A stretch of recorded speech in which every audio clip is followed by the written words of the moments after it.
কোনো ব্যক্তি যদি নামাজ পড়তে এসে শুরুতে কয়েক রাকাত নামাজ না পায়,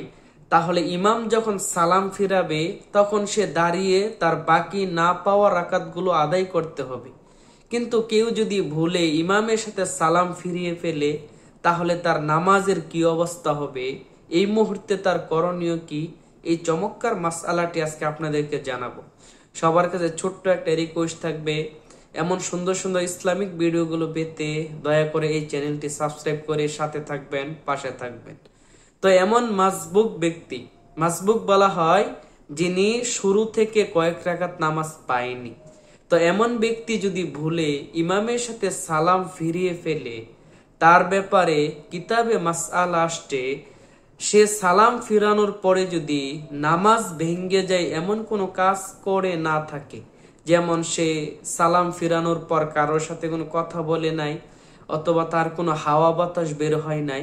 অর্থাৎ নামাজ ভেঙ্গে যায় এমন কোনো কাজ তার দ্বারা হয় নাই, কিন্তু সালাম ফিরানোর পর তার মনে পড়ে গেছে যে আমি তো কয়েক রাকাত নামাজ পাইনি, আমার তো দাঁড়িয়ে আদায় করা দরকার, কিন্তু আমি সালাম ফিরিয়ে ফেললাম, তার যদি মনে পড়ে যায় আর নামাজ ভঙ্গের কোনো কাজ করে না থাকে, তো মাসআলায় আসছে যে সে সাথে সাথে দাঁড়িয়ে যাবে